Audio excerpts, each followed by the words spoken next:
किसी ने बड़े कमाल की बात कही है कि अगर जिंदगी में कोई रोकने टोकने वाला है तो शुक्र मानिए, क्योंकि जिन बागों में माली नहीं हुआ करते अक्सर वो बाग उजड़ जाया करते हैं। नमस्कार दोस्तों, मैं Pankaj Sharma, YouTube channel maths with Pawan Rao में एक बार फिर आपके साथ हूँ कुछ बातों को लेके। आज हम कुछ बातें करेंगे 5-7 मिनट 10 मिनट। काफ़ी सारे बच्चे कमेंट बॉक्स में कमेंट करके अक्सर पूछा करते हैं, सर कि किस टाइम पे हमको पढ़ना चाहिए। मतलब ज़िंदगी में मैं 17 साल की एज जब मेरी हो जाए तब पढ़ाई करूँ, या 18 का मैं हो जाऊँ तब पढ़ाई करूँ, या मैं फर्स्ट ईयर से पढ़ाई करना शुरू कर दूँ, या ग्रेजुएशन होने के बाद मैं पढ़ाई करूँ। कई तरह की बातें होती है। कई लोग कह रहे हैं सर कुछ मोटिवेट करिए, हम थोड़ा डिमोरलाइज़ हो जाते हैं, थोड़े दिन पढ़ते हैं फिर पढ़ना हम लोग बंद कर देते हैं। तो कई तरह के कमेंट हमको कमेंट बॉक्स में मिलते हैं। तो उन सबको लेके आज मैं आपके साथ हूँ। तो मैं कोई कोई बड़ा ज्ञाता नहीं हूँ, मैं कोई बड़ा मोटिवेटर नहीं हूँ, लेकिन मैं अपने स्टूडेंट्स को सिर्फ एक बात ही कहना चाहूँगा।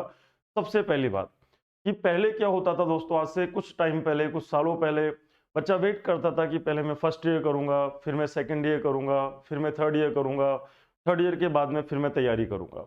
तो इस प्रोसेस में वो तकरीबन 26, 27, 28 साल का हो जाता था और तब जाके फिर वो एग्ज़ाम देने लगता था। लेकिन दोस्तों समय बहुत चेंज हो गया, अब टाइम बहुत चेंज हो चुका है। और टाइम जब चेंज हो चुका तो कई लोग कहते हैं कि सर अब कब पढ़ना चाहिए। तो मेरा मानना है कि यदि आपको लगता है कि मैं 18 का होने जा रहा हूँ, तो आप उससे 2 साल पहले से ही पढ़ाई करना शुरू कर दीजिए। आप पहले टारगेट सेट करिए कि मुझे आईएएस बनना है, या मुझे एसएससी का तैयारी करना है, या मुझे सीडीएस की तैयारी करनी है। पर्टिकुलर कोई भी एक फिक्स कर लीजिए कि मेरा ड्रीम जॉब तो ये है, मुझे इसके अंदर जाना है। अब सपोज करिए कि आप फर्स्ट ईयर में आ गए, तो आप 1 साल खूब मस्ती करिए। आप यदि फर्स्ट ईयर में हो, आप खूब मस्ती करिए, दोस्त बनाइए, घूमिए फिरिए खूब आराम से, थड़ियों पे बैठिए, मस्ती करो, मतलब आप आराम से टपरी करिए। 1 साल आप जी भर के मस्ती करिए। आप है ना आराम से कॉलेज में 1 साल जो होता है, क्योंकि बच्चा क्या होता है कि 17-18 साल की जेल से निकल के वो सडनली कॉलेज लाइफ में आता है। वो पहले स्कूल की लाइफ में नर्सरी से लेकर 12वीं तक वो पास करता है, तो थोड़ा झुंझला जाता है। तो आप जब फर्स्ट ईयर में हो तो खूब मस्ती करिए। लेकिन जब मस्ती से आपका लगे कि अब मेरा गला भर गया, आप यदि किसी भूखे आदमी को खाना दे दो, यदि हम किसी कोई कोई आदमी है उसको बहुत ज़्यादा भूख लग रही है और उसके सामने आप खाने की प्लेट रख दो, तो क्या करेगा, फटाफट उस खाने पे टूट पड़ेगा। लेकिन जब उसका पेट भर जाएगा, जब वो खाना गले तक आ जाएगा, तो खाना बंद कर देगा। तो आप भी क्या है कि इतनी मस्ती करिए कि आप पूरी तरह भर जाओ कि नहीं यार अब मैंने मस्ती कर ली, अब मुझे लाइफ के बारे में कुछ सोचना है। तो फर्स्ट ईयर में खूब मस्ती करिए और सेकंड ईयर से अपना टारगेट सेट करिए कि जिस वक्त मेरा ग्रेजुएशन कंप्लीट होगा उस वक्त मेरे हाथ में एक जॉब होगा। आप इस तरीके से पढ़ाई करिए कि उस 2 साल आप कड़ी मेहनत करिए, आप बहुत अच्छी मेहनत करिए। मेहनत करने का मतलब ये नहीं कि अब आप किताबी कीड़ा बन जाओ, आपको किताबी कीड़ा भी नहीं बनना है। आपको बैलेंस करना है, आपको सब चीज़ों में बैलेंस करना है। और आपको क्या करना है कि वो जो सेकंड ईयर थर्ड ईयर है ना, सेकंड ईयर या फाइनल ईयर की हम बात करें, उन 2 सालों में आप एकेडमिक के साथ साथ कॉम्पिटिशन की आप इस तरीके से प्रिपरेशन करिए कि जिस वक्त आपका ग्रेजुएशन कंप्लीट हो, तो उसके बाद आपको 3-4 साल का वेट ना करना पड़े। या तो ग्रेजुएशन के साथ में, या ग्रेजुएशन के बाद 1 साल या 2 साल में आप वेल सेटल हो जाओ और आपको अपना ड्रीम जॉब मिल जाए। और ध्यान रखना, लाइफ में आदमी कभी सेटिस्फाई नहीं होता है, लाइफ में कभी भी सेटिस्फिकेशन नहीं होता है। आप कहते हैं कि सर मोटिवेशन मोटिवेट करिए, तो आप ध्यान रखिएगा, मोटिवेशन भी 2 तरह के होते हैं। एक होता है एक ऐसा मोटिवेशन जो हमें बाहर से मिले, और ये ऐसे मोटिवेशन हमको जिंदगी भर मिलते रहेंगे। और मैं एक मोटिवेशन होता है सेल्फ मोटिवेशन की, जो अपने आप से मिले। अब इन दोनों में से ज्यादा काम कौन करता है? पहली बात तो है कि बाहर से मोटिवेशन कौन करेगा भाई, हमें बहुत कम लोग होते हैं। 2-3 लोग ऐसे होते हैं जो आपकी खुशी में खुशी ढूंढते हैं, बाकी सब लोग क्या है कि दिखावा करते हैं। ये जीवन की हकीकत है, ये जीवन की सच्चाई है। आप ध्यान रखिएगा, एक मोटिवेशन मिलता है हमको आउटसाइड, हमारी सोसाइटी से। और मोटिवेट करने में मैक्सिमम कौन लोग हो सकते हैं? या तो आपके माँ बाप, या तो हमारी माँ होंगे, या हमारे पिता होंगे, या हमारा भाई बहन होंगे। ये एक टीचर जो होता है ना, जिससे जो आपको पढ़ाता है, वो आपको चाहता है कि आप जीवन में बहुत है ना खुश हो जाए। या फिर कोई आपका कोई खास बहुत अच्छा बहुत परम मित्र, कोई दोस्त है आपको जो बिल्कुल आपको भाई की तरह ट्रीट करता है, वो आपके बारे में ऐसा सोच सकता है। तो आप बाहर वाले मोटिवेशन को भूल जाइए, क्योंकि ऐसे बहुत कम लोग होते हैं। या तो आपके माँ बाप होंगे, या भाई बहन होंगे, एक आपका टीचर हो सकता है ना। आपका टीचर भी चाहता है कि मेरे बच्चे को, यदि मैंने एसएससी की तैयारी करवाई है तो उसको एसएससी में सिलेक्शन हो जाए, उसको बहुत खुशी मिलती है। यदि उस बच्चे को उसने आईएएस की तैयारी करवाई है तो वो एक आईएएस बन जाए, तो उसको बहुत खुशी मिलती है। तो एक टीचर भी आपको बाहर से मोटिवेशन दे सकता है। मोटिवेशन कैसे दे सकता है? जैसे मान लो आप बाहर रहते हो, आपको लगता है बाहर रहते हो, आपके टेस्ट में स्कोर कम आ रहा है, तो अपने माँ-बाप अपने को फ़ोन पे ही बोलने लग जाते हैं कि बेटा कोई बात नहीं यार, तूने तो 7th क्लास में 8th क्लास में स्कूल में टॉप किया था, एक बार तेरे मैथ में पूरे में से पूरे नंबर भी आए थे। इस तरह की बात हमसे करने लग जाते हैं। तो ऐसे मोटिवेशन बाहर से मोटिवेशन मिलता है। एक मोटिवेशन होता है सेल्फ मोटिवेशन, वो बहुत ज़रूरी है। सेल्फ मोटिवेशन बहुत ज़रूरी है क्योंकि इसकी ज़रूरत हमें ना सिर्फ़ एक स्टूडेंट लाइफ़ में पड़ने वाली है, बाकी ज़िंदगी में हर जगह पड़ने वाली है। आप यदि ऐसा सोचते हो कि यार ऐसा हो जाएगा तो फिर मैं खुश रहूँगा, ऐसा हो जाएगा मैं एसएससी का जॉब मिल जाएगा, मैं इंस्पेक्टर बन जाऊँगा तो फिर कोई दिक्कत ही नहीं, ऐसा कभी नहीं होगा। ज़िंदगी में आपको कहीं न कहीं पे बार-बार निराशा मिलती रहेगी, कई जगह पर। ज़रूरी नहीं कि गवर्नमेंट जॉब लग जाए उसके बाद सब कुछ ठीक हो जाएगा। लाइफ़ एक ऐसी चीज़ है कि आपको जगह-जगह पे किसी न किसी वे में कभी न कभी आपको आपके जीवन में बहुत अंधेरा आ जाएगा, बहुत निराशा आपके जीवन में आ जाएगी। लेकिन इसका मतलब ये नहीं कि हमको हाथ पे हाथ रख के बैठे रहना है, आपको कुछ नहीं, अपने आप से बात करिएगा। और ध्यान रखिए ऐसी जो निराशा वाले जो पल होते हैं, उसमें से उभरना भी बहुत बड़ी बात होती है। जैसे अभी कई लोगों के साथ हुआ एनटीपीसी का रिजल्ट आया, रिजल्ट में आया तो उनका रोल नंबर उनको नहीं मिला, तो डिमोरलाइज़ हो के बैठे, निराशा हो गई। स्टूडेंट लाइफ की बात करें, तो निराशा से उभर के वापस ऊपर आना, ये भी बहुत बड़ी बात होती है। तो आप ऐसे निराश मत होइए, आप आराम से बिल्कुल कूल रहिए, बिल्कुल मस्त रहिए। लेकिन आप अपने आप से बात करिए। कम से कम 24 घंटे के टाइम में से 15-20 मिनट या आधे घंटे आपको अपने आप को टाइम देना बहुत ज़रूरी है। आप अपने आप से बातें करिए। ध्यान रखिए जो आदमी अपने आप से बात करता है ना, वो हमेशा खुश रहता है। ध्यान रखिएगा। और लाइफ में खुश होने का कोई तरीका नहीं होता है। एक बार एक छोटा-सा बच्चा, बिल्कुल छोटा, मतलब आप ये मान के चलो कि वो 7th-8th क्लास में पढ़ रहा था। और उसकी उम्र से बढ़कर उसने एक क्वेश्चन अपने पापा से पूछा कि पापा इस जीवन में खुश होने का क्या तरीका है? ध्यान से सुनिएगा। एक छोटा-सा बच्चा अपने पेरेंट्स के पास जाता है, अपने पापा से पूछता है कि पापा इस ज़िंदगी में खुश कैसे रहा जा सकता है? खुश होने का क्या तरीका है? तो उसके पापा ने सोचा कि इतनी छोटी सी उम्र इसने इतना बड़ा क्वेश्चन पूछा। तो बोला बेटा आपने आपने ना आपकी उम्र बहुत छोटी है लेकिन आपने क्वेश्चन जो पूछा, चलो मैं इसका रिप्लाई आपको करता हूँ। तो पापा ने बोला कि चलो मैं आपको जवाब देता हूँ। तो अपने बेटे को लेके थोड़ा दूर चले गए। मतलब घर से बाहर थोड़ा जंगल में इधर निकल गए। और एक जगह पे उसको खड़ा करके बोला और उसको सामने एक पहाड़ी दिखाई कि देख बेटा वो पहाड़ी है। उस पहाड़ी पे एक महल हुआ करता था। उस पहाड़ी पे एक महल हुआ करता था कि बेटा आप उस महल पे जाओ। वहाँ पे एक राजा बैठता है, एक संत बैठता है, उनके पास इस क्वेश्चन का आंसर है। आप उनके पास जाइए, वो आपको ज़रूर बताएँगे कि ज़िंदगी में खुश होने का क्या तरीका है। तो जो बेटा था, वो 8 साल का जो बच्चा था, वो अपने पेरेंट्स की परमिशन लेता है और उस पहाड़ी के ऊपर चला जाता है। जो पहाड़ी के ऊपर जाता है तो देखता है कि वहाँ पे बहुत सुंदर महल, बहुत शानदार महल, एक महल बना हुआ था। तो वहाँ पे दो बहुत काफ़ी सारी भीड़ भी आई हुई थी। बहुत बड़े-बड़े व्यापारी, बहुत बड़े-बड़े लोग, कई तरह के लोग अपनी परेशानियों को लेके वहाँ पे आए हुए थे और राजा से बात कर रहे थे कि सर मेरे जीवन में ये परेशानी है, मैं क्या करूँ? कई लोग क्वेश्चंस पूछ रहे थे। तो वो भी अपनी बारी का वेट करने लग गया कि जब मेरा टर्न आएगा तो मैं भी राजा के पास जाऊँगा, मेरे क्वेश्चन पूछूँगा मैं। तो कुछ टाइम के बाद उसका नंबर आया। तो नंबर आया तो राजा जी के पास गया। राजा से पूछा कि मैंने अपने पापा से क्वेश्चन पूछा कि ज़िंदगी में खुश होने का क्या तरीका है? तो पापा ने मेरे को आपके पास भेज दिया। आप मुझे बताइए कि ज़िंदगी में खुश कैसे रहा जा सकता है? तो राजा ने बोला कि आपकी उम्र तो नहीं है ये क्वेश्चन पूछने की, लेकिन जब आपने पूछा है, तो मैं आपको ज़रूर जवाब दूँगा।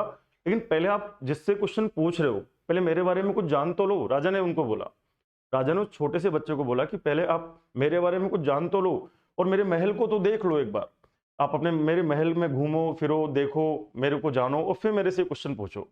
उसने कहा कि बोलो मेरे को क्या करना है? तो उन्होंने कहा कि मेरे से क्वेश्चन पूछने से पहले आप एक विजिट करके आओ मेरे पूरे महल के अंदर और विजिट करके बताओ कि मेरा महल कैसा है, आपको कैसा लगा?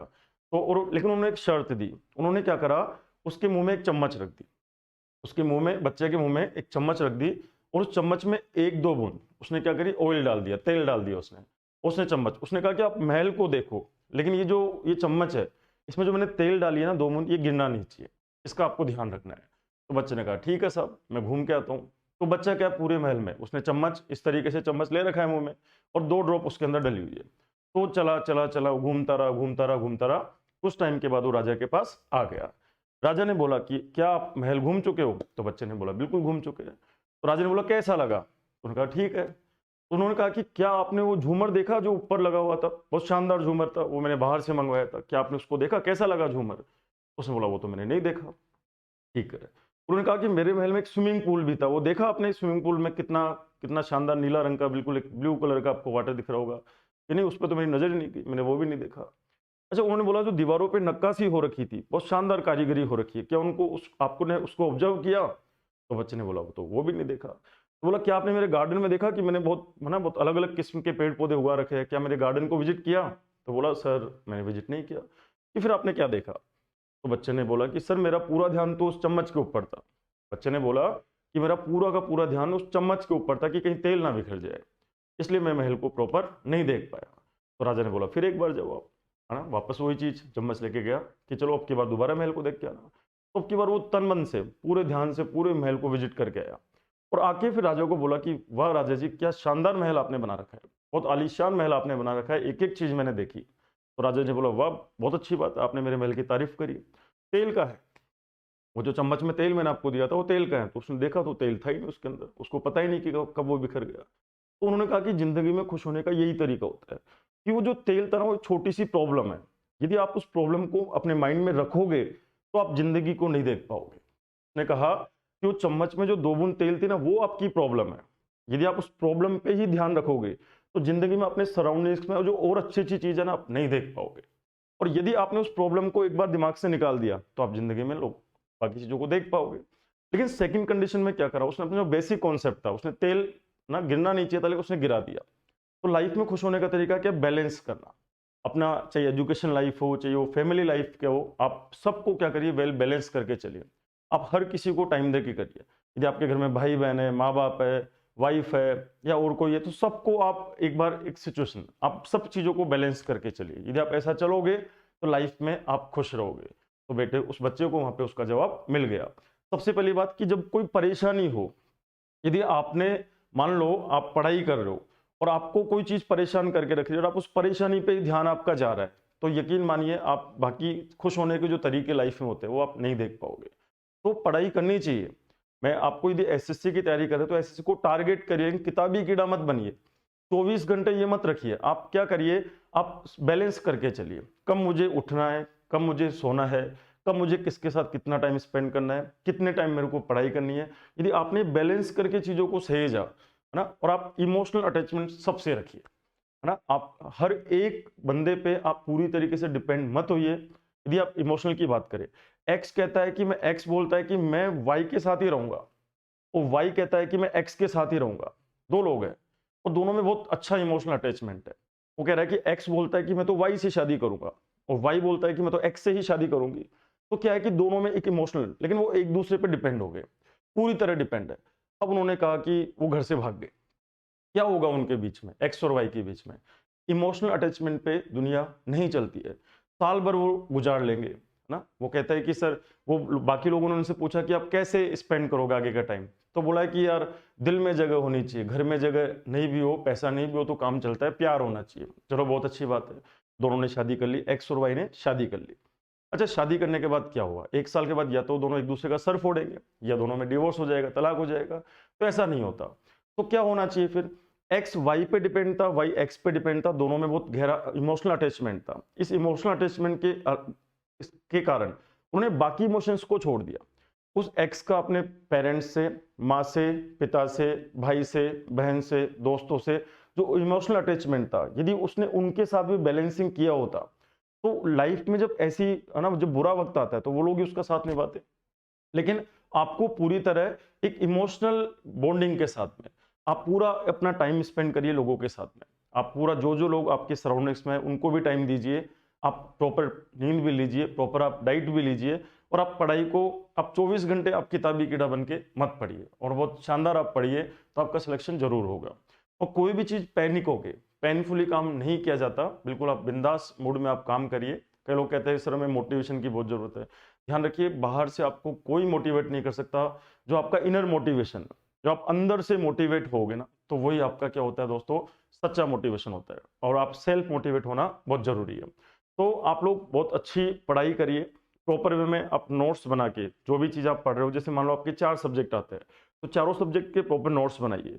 और जब आपका एग्जाम होने वाला हो ना, जैसे मान लो आप लोग कई सोचते हैं कि यार सर पहले मेरा ग्रेजुएशन पूरा हो जाए उसके बाद मैं तैयारी करूंगा, ऐसा नहीं होता।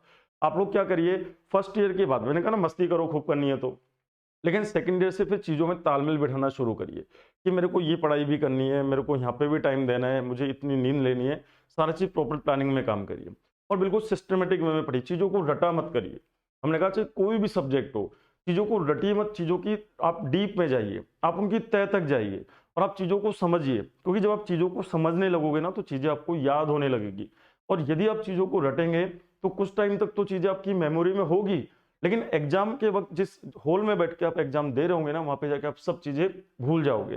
और यदि आपने कॉन्सेप्चुअल स्टडी करी है, यदि आपने बेसिक्स के साथ में पढ़ाई करी है, तो एग्जाम टाइम में सारी बातें आपको सडनली क्या हो जाएगी, पूरी याद हो जाएगी। तो इस तरीके से आपको क्या करनी है दोस्तों, पढ़ाई करनी है। तो आप हमेशा खुश रहिए। खुश रहने का कोई तरीका नहीं होता, खुश रहने का सिर्फ एक तरीका है कि यदि आपकी लाइफ में कोई प्रॉब्लम है तो पूरा का पूरा ध्यान उस प्रॉब्लम पे मत लगाइए। आप उस प्रॉब्लम के अलावा भी देखो, दुनिया बहुत अच्छी है। उस प्रॉब्लम के अलावा देखो कि यदि दुख होने का हमारे पास एक रीजन है ना, तो खुश होने के हमारे पास 100 रीजन है। ध्यान रखिए, यदि आपके जीवन में दुखी होने का यदि एक रीजन है, तो खुश होने के यदि आप ढूंढने की कोशिश करोगे तो आपको 100 रीजन खुश होने के भी मिल जाएंगे। इसलिए कभी भी आप ऐसे उदास मत होइए, निराश मत होइए, आप हमेशा मस्त रहिए। Be happy and spread happiness, खुश रहिए और लोगों को भी खुश रखिए। देखना आपका जीवन, आपका जो लाइफ है बहुत अच्छी हो जाएगी। और अपने आप से सुबह उठते समय या शाम को जब आप रात को सोने जाए उससे पहले आप हमेशा यही बोला करो कि यार मेरे जीवन में सब कुछ अच्छा होगा। अपने आप से बार बार बोला करो कि मेरे जीवन में सब कुछ अच्छा होगा। जैसे आपने वो 3 इडियट वाली मूवी देखी ना, all is well all is well, हकीकत में वो कॉन्सेप्ट काम करता है। वो कॉन्सेप्ट लाइफ के अंदर हमेशा काम करता है, ऑल इज वेल। आप हमेशा बोला करो अपने आप से कि सब कुछ ठीक होगा, सब कुछ अच्छा है, तो यकीन मानना दोस्तों सब कुछ आपकी लाइफ में बहुत अच्छा होगा। तो आप अभी के लिए मैं आपसे इतनी ही बात कहना चाहूंगा। और एक और बात मैं आपको बोला चाहूँ कि किसी ने बड़ी कमाल की बात कही है, किसी ने बहुत शानदार बात कही है दोस्तों, कि नायाब हीरा बनाया है, नायाब हीरा बनाया है रब ने हर किसी को, नायाब हीरा बनाया है रब ने हर किसी को। बात को सुनिएगा ध्यान से, कि किसी ने बड़ी खूब बात कही है कि नायाब हीरा बनाया है रब ने हर किसी को, लेकिन चमकता सिर्फ वही है जो तराशने की हद से गुजरता है। लेकिन चमकता सिर्फ वही है जो तराशने की हद से गुजरता है। इसी बात के साथ में मैं पंकज शर्मा आपसे इजाजत लेता हूं। आज के लिए इतना ही है। Thank you, good bye, take care, bye bye. ध्यान रखिए, मस्त रहिए, पढ़ाई करिए। Thank you, bye bye, take care.